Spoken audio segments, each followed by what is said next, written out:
Good morning everyone. आज जैसे कि हमने चैप्टर 5 कंप्लीट कर लिया है, तो आज हम न्यू चैप्टर आपकी टेक्स्ट बुक में page number 51 chapter number 6 cycle की सवारी। कौन सा चैप्टर है? साइकिल की सवारी। ये सुदर्शन जी ने अपने अनुभवों को हास्य और कटाक्ष के रूप में हमें यहाँ पे दिया है। किस रूप में दिया है? एक सामाजिक, जैसे कि मनुष्य है उसकी मानसिकता क्या होती है। अपने जीवन में रूटीन में तुम देखोगे तो जैसे कि कभी कभी हमें हास्य भी हो जाता है, कभी कभी हमें कटाक्ष भी मिलता है। तो ये सारी बातों को मिलाकर सुदर्शन जी ने यहाँ पे खुद के एक अनुभव को यहाँ पे बताया है।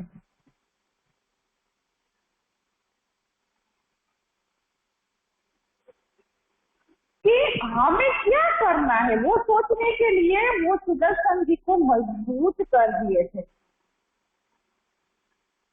हंसना भी आएगा और कटाक्ष के गुस्सा भी आता है उसको। जैसे कि हमारे जीवन में हम जो सोचे, वो जो समझे, वो हम कर सकते हैं।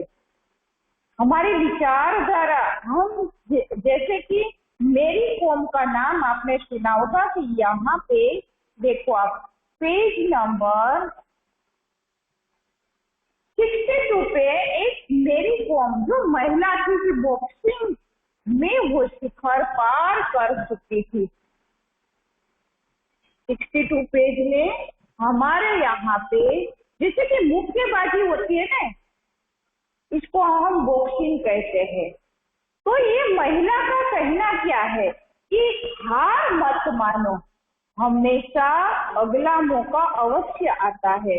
हमें दूसरा मौका, एक बार हम जैसे कि हार गए तो हम क्या सोचते कि अब दूसरी बार कौन कोशिश करेंगे, लेकिन आप जैसे जैसे कोशिश करोगे वैसे हम, जैसे कि आपको साइकिल सीखना है तो कैसे सीखोगे? आप एक दो बार गिरोगे, मम्मी साथ में आएगी, वो पकड़ के चलाएगी। छोटे होते तब ये सारी चीजें सीखते हैं तो हम कभी कभी गिरते हैं।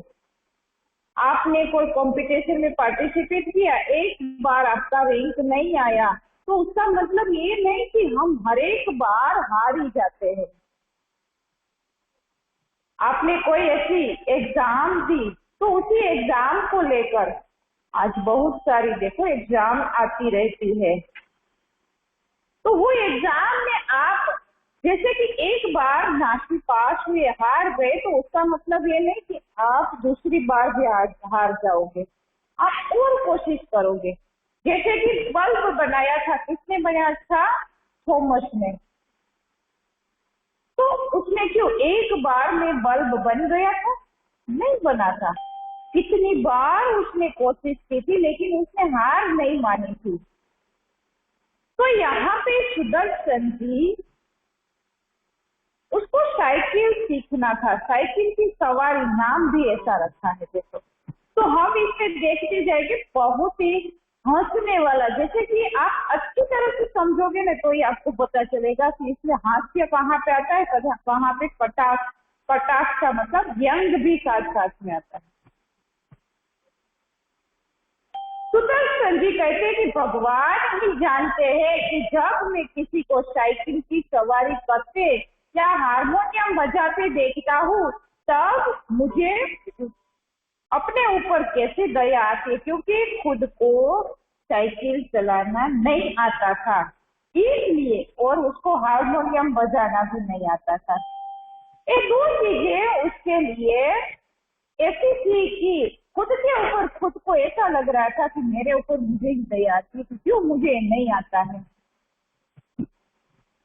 वो सोचता है कि जब भगवान ने ये दोनों विद्याएं भी खूब अच्छी तरह से बनाई है। आजकल क्या है कि सब एक्स्ट्रा कहते हैं ना कि कुछ ना कुछ पढ़ाई के साथ हम नया सीखते ही रहते हैं।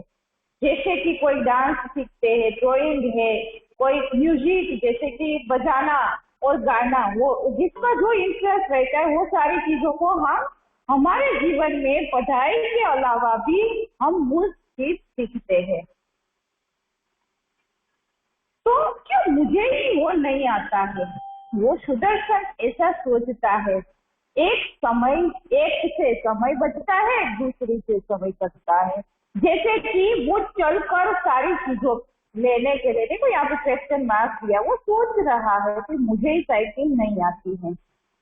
तो जैसे कि मेरे पास साइकिल है तो मैं साइकिल की सवारी करके कोई भी चीज के लिए या अपनी जॉब पे जाना है तो मैं साइकिल लेके जाऊंगा तो मेरा समय बिगड़ेगा नहीं। वो चल के जाते हैं हम, तो उसी समय में साइकिल से जाऊंगा तो मेरा समय बच जाएगा। और जैसे कि मैं फ्री समय में कुछ भी सोच सकते, उसी समय में वो हारमोनियम कोई भी म्यूजिक बजा लूंगा और वो सीख लूंगा, तो वो भी मेरा समय अच्छी तरह से कट सकते हैं हम। फालतू विचारों से छुट्टी मिल जाती है। मगर तमाशा देखिए, हमारे प्रारब्ध, हमारे नसीब में वो बात कहाँ से है कि उसी समय विद्यालय में ऐसी कोई भी एक्स्ट्रा काम नहीं किए जा सकते हैं। न साइकिल चला सकते थे, न बाजा बजा सकते थे। वो खुद का कहते कि मेरे समय में, ये कितने सालों पहले की वो बात बता रहे, बहुत सालों के पहले की, उसी समय में 25 पैसा होता था हमारे साथ, तो आज के 1000 रुपयों के बराबर माना जाता है। तो कितने साल पहले की बात वो बता रहे हैं, जैसे कि शायद 1932 की बात वो बैठे बैठे सोच रहे हैं, उसके दिमाग में वो ख्याल आ रहे हैं कि मुझे ये करना चाहिए। फिर वो मन से ही सोच लेता है कि चलो अब तो मुझे साइकिल चलाना सीखना ही है। और वो सोच रहे थे, उसी समय हुआ क्या, उसी समय उसका लड़का वहां से साइकिल लेकर उसके आगे से सवार होकर निकलता हुआ दिखाई दिया। तब उसको बहुत बुरा लगता है कि देखो, अब आपसे मैं क्या कहूँ, लज्जा और घृणा से कैसे कैसे ख्याल हमारे मन में उठे हैं। जैसे कि मेरा लड़का जो साइकिल चला सकता है तो मैं क्यों नहीं चला सकता हूँ, उसका मन में वो सोच रहे थे। उसी ही समय उसका बेटा वो साइकिल की विद्या सीख गया था और साइकिल में सवार होकर वो अच्छी तरह से साइकिल चला रहा था। ये शर्म की बात है, मैं खुद के ऊपर घृणा नफरत करता हूँ कि मुझे साइकिल चलाना नहीं आ रहा है। क्या हमारे जमाने में खिचड़ी रह गई है? सारी दुनिया साइकिल चलाती है, मूर्ख और गवार भी साइकिल चला सकते हैं। हम तो परमात्मा की कृपा से पढ़े लिखे हैं, क्या हम ही नहीं चला सकते? तो एक एक बात को लेकर वो खुद को क्वेश्चन कर रहे हैं, खुद सोच रहा है और कहते हैं कि ये दुनिया में कोई भी लोग को देखो जो उसी समय में उसके समय में जब दूसरे कोई व्हीकल इतने नहीं थे कि जैसे आज हमें हमारी दुनिया में, विश्व में बहुत सारे व्हीकल अलग अलग कंपनी के हमें देखने को मिलते हैं। साइकिल तो अलग बात है, बाइक भी बहुत सारे आ गए हैं आज। तो साइकिल, उसके समय में साइकिल मिलना भी मुश्किल था। किसी के घर में साइकिल शायद मिल सकती थी, क्योंकि सब पैदल चल के ही आसपास की जगह जाना है, कोई चीज खरीदने जाना है तो वो अपने आप चल के ही जाने का समय था। उसी समय कोई ऐसी सुविधा नहीं थी, बहुत महामुश्किल से किसी के पास साइकिल मिल सकती थी।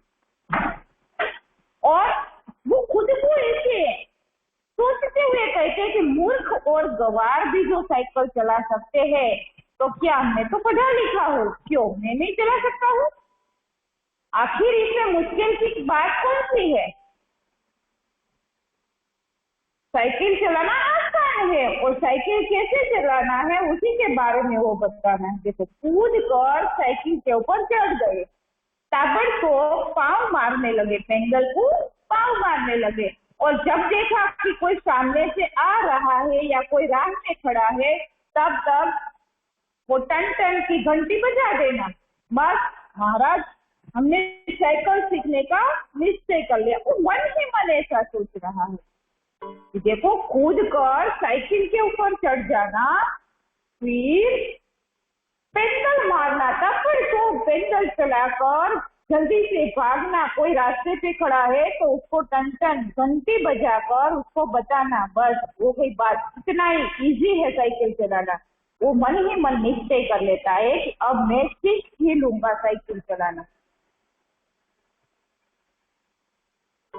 दूसरे दिन वो क्या करते, देखो कितने कंजूस है वो, उसकी कंजूसाई दिखने को मिलेगी यहाँ पे। दूसरे दिन सुदर्शन जी ने अपने फटे पुराने कपड़े तलाश किए और उन्हें ले आकर श्रीमती जी, उसकी पत्नी के सामने पटक दिए और इनकी जरा मरम्मत तो कर दो, इसको जरा ठीक कर दो, धोके अच्छे से साफ कर दो। पुराने कपड़े, फटे पुराने कपड़े, वो भी कैसे निकाले, फटे और पुराने, और उसको फटते हुए है तो उसको ठीक तो करना पड़ेगा। वो साइकिल सीखना है तो मैं गिर जाऊंगा, कपड़े गंदे हो जाएंगे, वो भी सोचकर उसने फटे पुराने कपड़े अपनी पत्नी श्रीमती जी, अपनी पत्नी को दिया और कहा कि मरम्मत करना, इसको थोड़ा सा ठीक कर दो, फटे हुए है, पुराने हैं लेकिन ठीक हो जाएगा। ऐसा सोचकर उसने अपनी पत्नी के सामने वो कपड़े फेंक दिए। मगर श्रीमती जी बोली, श्रीमती जी क्या बोली, पहले बताओ इसका क्या बनेगा, इसका मैं क्या करूं, क्या बनाना है आपको उसका। तब हम चाहते थे कि घर में किसी को कानो कान खबर न हो और हम साइकिल सवार बन जाए, कि मैं सोच रहा हूँ कि मुझे साइकिल सीखना है, साइकिल की सवारी करनी है, और घर में मुझे किसी को नहीं बताना है, किसी को खबर नहीं पड़ने देना है। श्रीमती जी ने मानी और जो झक मारकर बताना पड़ा कि रोज रोज टांगे का खर्च बहुत बढ़ रहा है, मारे डालता है, साइकिल चलाना सीखेंगे, क्योंकि अब रोज में जैसे कि टांगे, जो गाड़ी होती है ना घोड़े के ऊपर, जो टांगे, 4 टांगे से चलती है घोड़े गाड़ी, उसका उसी समय वो चलती थी और उसके ऊपर सवार होकर एक जगह से दूसरे जगह हम जा सकते थे, लेकिन उसका खर्च तो बच जाएगा और मैं साइकिल चलाना सीख जाऊंगा। उसको साइकिल जो मुझे आ जाएगी तो ये सारा खर्च, फालतू जो खर्च मैं कर रहा हूँ वो बच जाएगा। श्रीमती जी ने बच्चे को सुलाते हुए हमारी तरफ देखा और मुस्कुराकर बोली, मुझे तो आशा नहीं है कि आपसे यह बेल मेज चढ़ सकेंगे, खैर यत्न कर दीजिए, मगर इन कपड़ों का क्या बनेगा। कि मुझे नहीं लग रहा है, वो अपने बच्चों को सुला रही थी और उसने तिरछी नजर से उसके सामने देखा और मुस्कुराकर बोली कि मुझे नहीं लग रहा है कि आप बेल मेज चढ़ सकेंगे। बेल का मतलब जो बेल होते हैं ना, हम जिससे खेती काम करते हैं, वो बेल की तरह उसको बताया गया कि सुदर्शन जी को बेल कहा कि आप बेल मेज चढ़ सकेंगे। कि बेल इतनी ऊंचाई पर जैसे कि बेल को चढ़ाना है तो वो नहीं चढ़ सकते हैं, तो आप भी, मुझे नहीं लग रहा कि अकेले आप साइकिल चला पाओगे, आपके लिए तो बहुत मुश्किल होगा, मगर तुम इन कपड़ों का क्या करोगे। हमने जरा रोब से कहा। सुदर्शन जी फिर रोब के साथ उसको कहने लगा, आखिर साइकिल से 1-2 बार गिरेगे या नहीं, वो क्वेश्चन करते। देखो उसकी पत्नी को समझाते हैं क्वेश्चन करके कि तुम सोचो मैं साइकिल से गिर जाऊंगा कि नहीं गिरूंगा? गिरूंगा। और गिरने से कपड़े फटेंगे या नहीं? दोनों क्वेश्चन करते, फटेंगे या नहीं फटेंगे, गिरूंगा या नहीं गिरूंगा। तो वो दोनों बात जो मूर्ख है वे नए कपड़ों का नुकसान कर देते हैं। मैं तो बुद्धिमान हूँ, वो अपने आप को बुद्धिमान समझते हैं और पुराने कपड़ों से मैं तो काम चला लूंगा। मुझे तो साइकिल ही सीखना है तो मैं पुराने कपड़े पहनकर साइकिल सीख लूंगा। मुझे नए कपड़ों को नुकसान नहीं पहुंचाना है। मैं तो बुद्धिमान हूँ, पुराने कपड़े निकालता हूँ, इसलिए मैं तुम्हें दे रहा हूँ कि इसको ठीक कर दो। इधर हमने बाजार से, अब देखो साइकिल सीखने के लिए जंबक, जंबक क्या होता है? वो एक महलम होता है कि वो 2 डिब्बे भी उसने खरीद लिए हैं कि जो कोई भी चोट आए उसको चोट लगने पर उसी समय में उसका इलाज किया जा सके।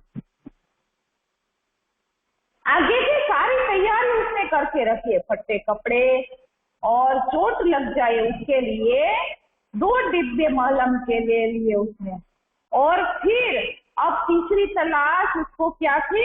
एक, उसके बाद कहाँ जाकर एक खुले मैदान की तलाश किया जाए कि दूसरे दिन से वहां पे मैं साइकिल सवारी का अभ्यास कर सकूं। एक फटे कपड़े ढूंढ लिए, फिर उसने चोट लगने के लिए मलहम ले लिए और फिर उसके बाद अब वो किसकी तलाश में थे? खुले मैदान की तलाश में कि वहां जाकर वह दूसरे दिन से ही साइकिल सवारी के लिए वो अभ्यास कर सके।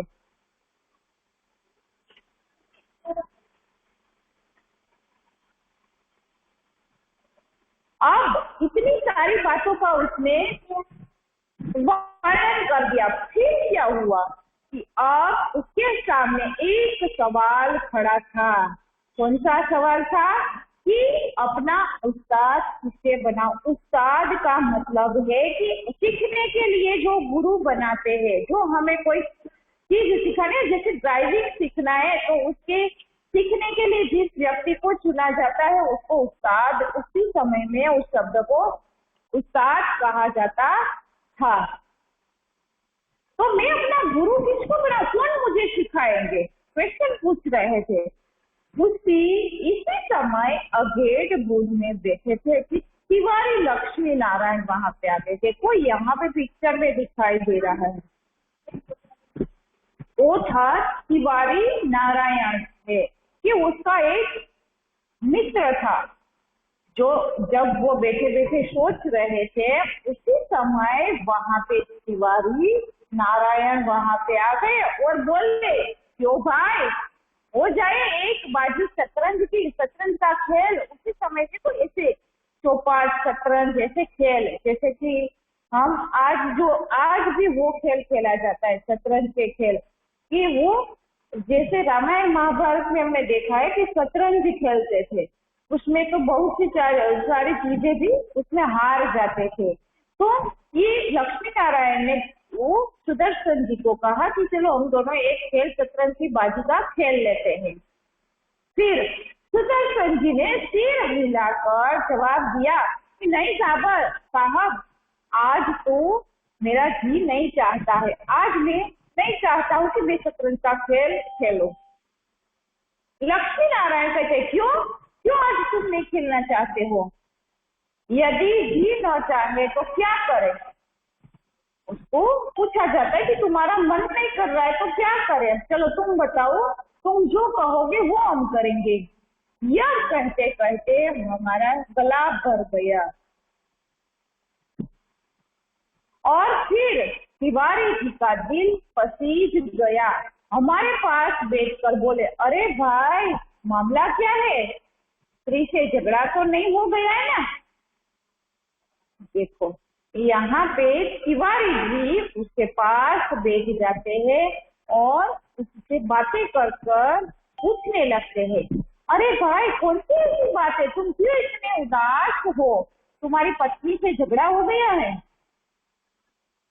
तब सुदर्शन लेखक कहते हैं कि हमने कहा तिवारी भैया क्या कहे, सोचा था लाओ साइकिल की सवारी सीख लो, मगर अब कोई ऐसा आदमी दिखाई नहीं देता जो हमारी सहायता करे। मैं सोच रहा हूँ कि मुझे साइकिल की सवारी सीखनी है, मगर अब कोई ऐसा आदमी नहीं मिल रहा है कि वो मेरी सहायता करे, मुझे साइकिल सिखाने में मदद करे। कोई ऐसा आदमी तुम्हारे ख्याल में है तो मुझे बताओ, मुझे साइकिल की सवारी सीखना है। तिवारी जी ने हमारी तरफ बेबसी की आंखों से ऐसे देखा कि मानो हमको कोई खजाना मिल गया है। तिवारी जी उसके सामने बेबसी की आंखों से उसके सामने ऐसे देख रहा था कि जैसे कि उसको कोई बड़ा खजाना मिल गया है, और वे खाली हाथ रह जाते हैं। बोले आदमी तो ऐसा है, मगर वह मुफ्त में नहीं सिखाएगा, फीस लेगा, दो सकोगे। वो क्या कहता है कि आदमी तो ऐसा है, लेकिन वो आपको मुफ्त में नहीं सिखाएगा, वो पैसे लेंगे, पैसे के साथ काम करने वाले हैं। वो आपके पास से साइकिल सिखाने का फीस लेंगे, आप दे सकोगे।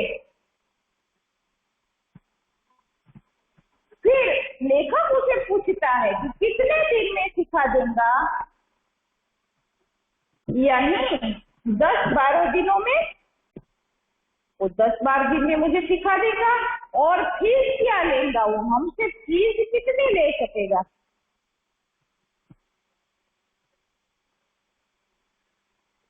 फिर वो आगे कहते हैं कि फीस तो लेगा 25, औरों का तो वो 25 लेता है, लेकिन आपका 20 रुपया, एक सीखने के लिए महीने का 20 रुपया आपका लेगा। शायद मेरा पहचान वाला है, इसलिए वो 20 रुपया लेगा। राइट। उसके बाद वो दोनों तय करते हैं साइकिल सीखने का। हमने सोचा है तो हमें सीखना ही है।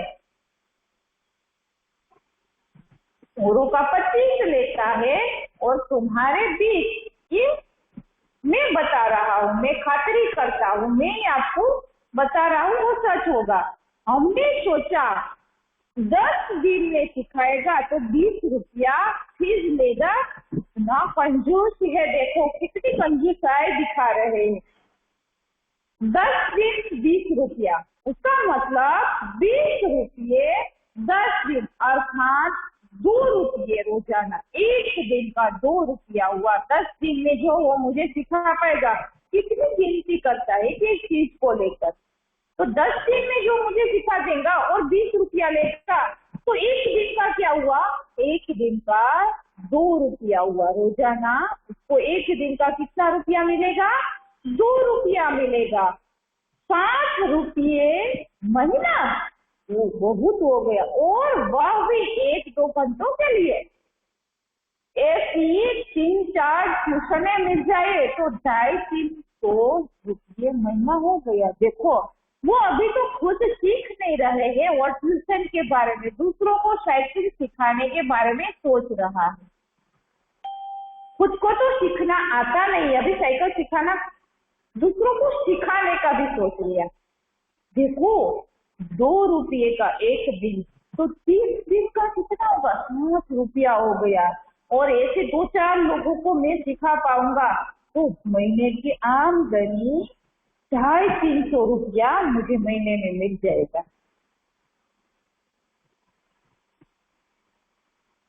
इधर तिवारी जी मामला तय करने गए, उधर हमने यह शुभ समाचार जाकर श्रीमती जी को सुना दिया।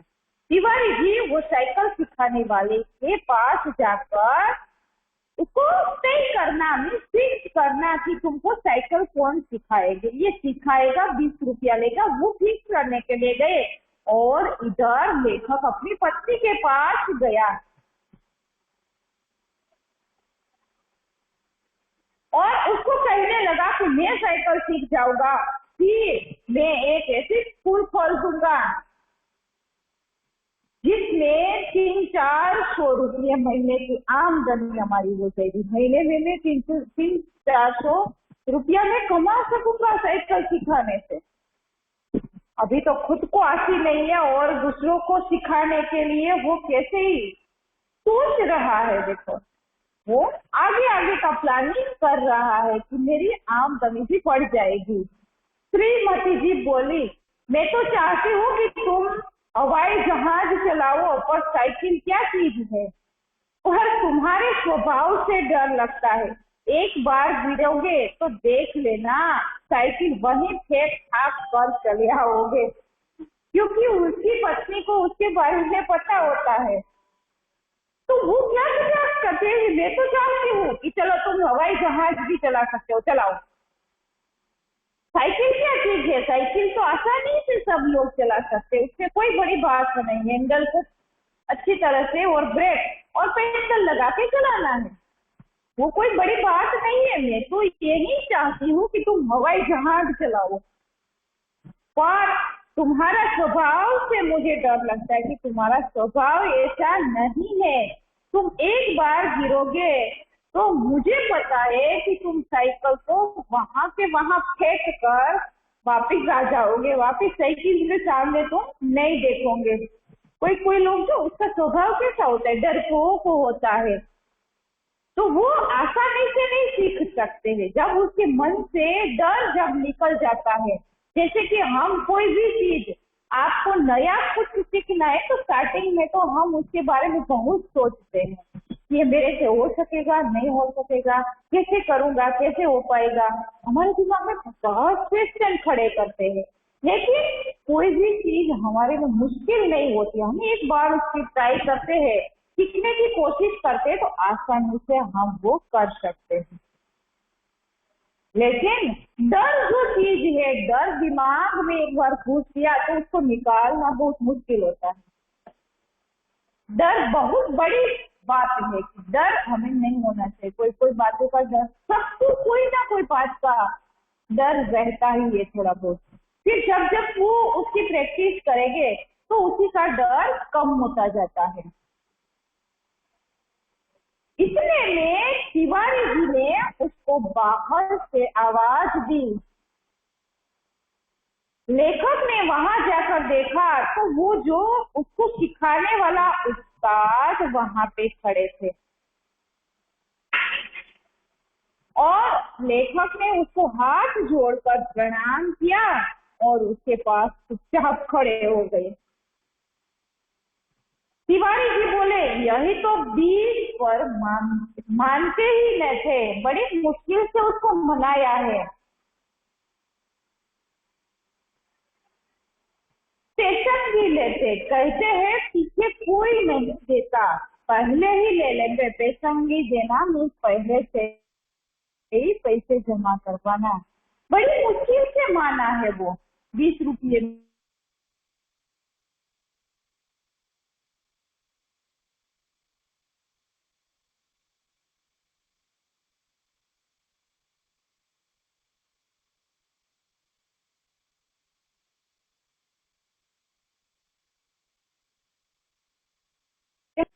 अरे भाई हम देंगे, दुनिया लाख बुरी है मगर फिर भी भले भले आदमियों से खाली नहीं है। यह 20 रुपया तो चीज ही क्या है, एक बार हमें साइकिल चलाना सीख लिया, सिखा दे, फिर देखे हम इनकी क्या क्या सेवा करते हैं। लेखक क्या कहते, अरे भाई हम ऐसे लोग नहीं है, दुनिया के लाख लोग ऐसे बुरे होते हैं, बहुत सारे लोग बुरे होते हैं, लेकिन भले आदमी अभी इस दुनिया में अभी कम नहीं है, वो भी उसकी जगह खाली नहीं है, भलाई करने वाला आदमी भी बहुत सारे हैं। ये 20 रुपया तो क्या चीज है। देखो अब तो वो पहले तो 20 रुपये की इतनी बड़ी कीमत लगा रहा था, और अब बोल रहे कि 20 रुपये क्या चीज है। एक बार हमने साइकिल चलाना सीख लिया तो फिर देखो हम तुम्हारी क्या क्या सेवा करेंगे, हम तुम जो कहोगे वो करेंगे। मगर वो जो सिखाने वाला था उस्ताद, उसने कहा कि बोलो फीस पहले दे लेंगे, हम पहले ही फीस लेंगे, बाद में नहीं। तो लेखक क्या कहता है, यदि आपने नहीं सिखाया तो, मुझे साइकिल नहीं सिखाया तो क्या होगा? तो वो क्या कहता है कि नहीं सिखाया तो मैं फीस वापस कर दूंगा। तो लेखक भी बहुत हास्य कटाक्ष वाले हैं। देखो कि वो क्या कहता है कि और यदि फीस न लौटाई तो तुमने मुझे वापस नहीं की फीस, साइकिल भी नहीं सिखाया और फीस भी वापस नहीं दी, तो मैं क्या करूं?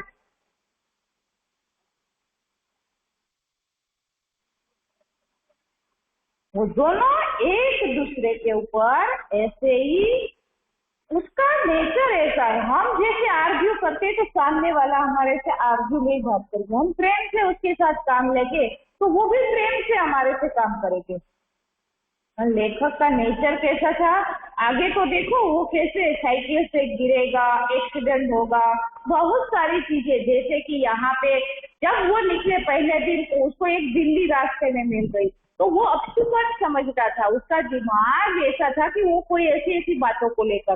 फिर एक दिन क्या हुआ, उसकी पत्नी अपने बच्चों को लेकर जैसे घूमने के लिए बाहर निकली थी, तो उसकी पत्नी जिस आगे गाड़ी में बैठी थी उसी गाड़ी के साथ उसकी साइकिल टकराया और उसका एक्सीडेंट हो गया, 2-4 जगह पे चोट लग गई।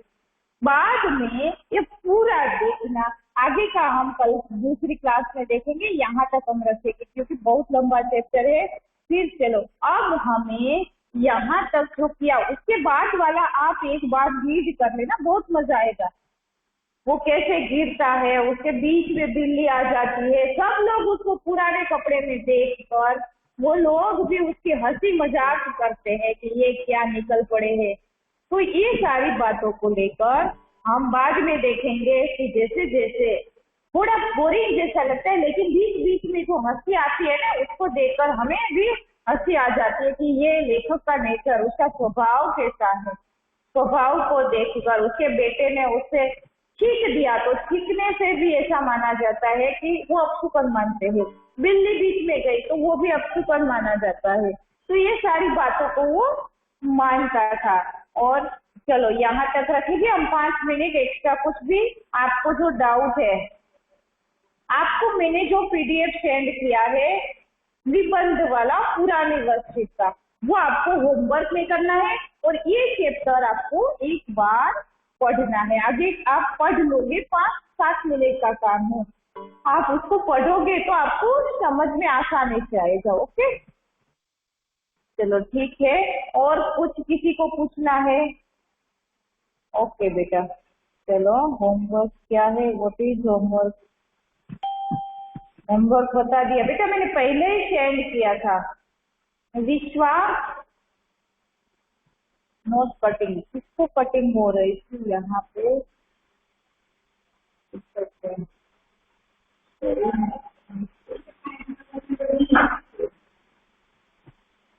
गलती से हो। नेत्रा है क्या मैसेज, वो गलती से हाथ लग गया होगा, कोई कुछ भी टाइप हो गया बेटा, ऐसा आप हाथ ऐसे रखो, लैपटॉप में बैठे हैं तो भी अच्छी तरह से रखो। ओके बेटा, नो सॉरी, राइट, गलती से हो जाता है कुछ जो अपने से लिखा गया है तो सेंटेंस पूरा वाक्य होता है, लेकिन ये तो कुछ भी लिखा गया है, इसलिए गलती से ही पता चल जाता है बेटा, राइट। ओके बेटा ठीक है, चलो और भी हमें ये चैप्टर कल तो शायद मेरी क्लास नहीं है, कल के लिए भी मैं कुछ जो हो सके तो ये कंप्लीट हो जाएगा तो दूसरा होमवर्क में सेंड कर सकूँ, राइट। वन टाइम बेटा, नो। और किसी को कुछ डाउट है तो खोल के बता सकते हो, आप बोलोगे तो मैं आपका डाउट सोल्व कर सकती हूँ, राइट। कुछ भी डाउट है तो हेलो,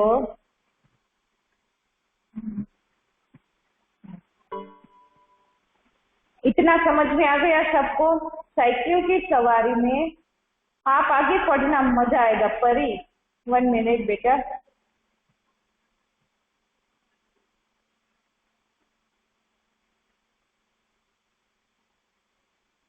यस परी। मैम आपने जो पीडीएफ भेजी है मैम, वो हमें हमारी PA1 की वर्कशीट में ही लिखनी है ना? हाँ, PA1 वाली वर्कशीट, क्योंकि वही फर्स्ट टर्म में भी रहेगी ना, उसको हमें रखना ही है। अभी जब तक हमारा टर्म 1 का एग्जाम ना हो जाए तब तक हमें उसमें पीछे जो क्वेश्चन बैंक भी दिया गया है, क्वेश्चन आंसर, वो मैं रिवीजन में भी करवाऊंगी। इसलिए आप उसमें ये वाला जो 2 मैंने ऐसे दिए हैं वो आपको उसमें लिखना है, राइट। और इजी तरीके से मैंने निकाल के दिया है। नेक्स्ट 2 और ऐसे मैं कल सेंड कर दूंगी, आप जब भी टाइम मिले तब आप लिख पाओगे। या स्टोरी बाकी है या जो भी बाकी है, निबंध बाकी है, तो वो सारी चीजों को हम धीरे धीरे से 2-2 करके कंप्लीट करेंगे। बीच बीच वाले दिन में तब तो हो पाएगा, लेकिन एक दिन में या ऐसे ही चालू क्लास में करना मुश्किल हो जाएगा, क्योंकि 4 ही पीरियड हमें मिलता है वीक में, उसकी वजह से, राइट। चलो, और किसी को? कविर मैम और उसका पेज नंबर क्या है? पेज नंबर आपके जो आज मैंने सेंड किया वो वाला ना? यस यस, पेज नंबर 11 और 12 है बेटा। 11-12, पेज नंबर 11 और 12। Okay ma'am, thank you ma'am. चलो, कविर बोल रहा था ना? कविर, हेलो कविर। कविर, हेलो कविर।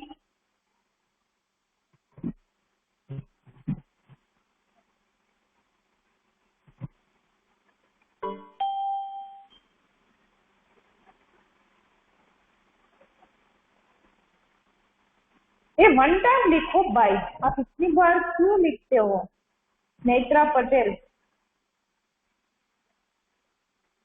आगे का होमवर्क भी आपको कंप्लीट करना है, राइट। वो याद रखना है कि कितना हम लिखे। मेरे पास जब बुक आएगी चेकिंग के लिए तब आपका कंप्लीट हो जाना चाहिए, कुछ बाकी नहीं रहना चाहिए, राइट। हाँ बोल नेत्रा। मैम हमें टर्म कब है हमारी PA1 की और टर्म 1 की? टर्म 1 की एग्जाम तो शायद अभी फिक्स नहीं है, 1.5 महीने की देर है, शायद सितंबर में आएगा। अगस्त पूरा है और सितंबर में शायद। यस मैम सॉरी मैंने आज लास्ट क्लास में क्लास ज्वाइन किया क्योंकि है ना मैम, मुझे पता ही नहीं था, मैं मैथ्स का होमवर्क कर रही थी ना, इसलिए। क्यों, तो B क्लास में हो? ओके, लेट ज्वाइन किया, कोई बात। ओके बेटा, ओके मैम मेरे ये चैप्टर पहले से रिवीजन हो गया, इसका मैं ट्यूशन में जाती हूँ तो ट्यूशन के मैम ने करवा दिया। ओके बेटा। दिया,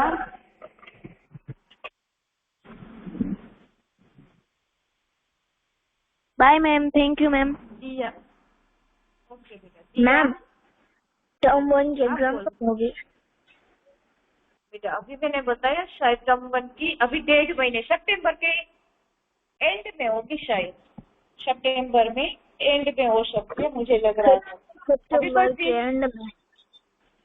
हाँ शायद, मुझे पक्का फिक्स पता नहीं है बेटा, वो तो आपको बता देंगे। अभी आपको तो ठीक है। ओके, बाय बेटा।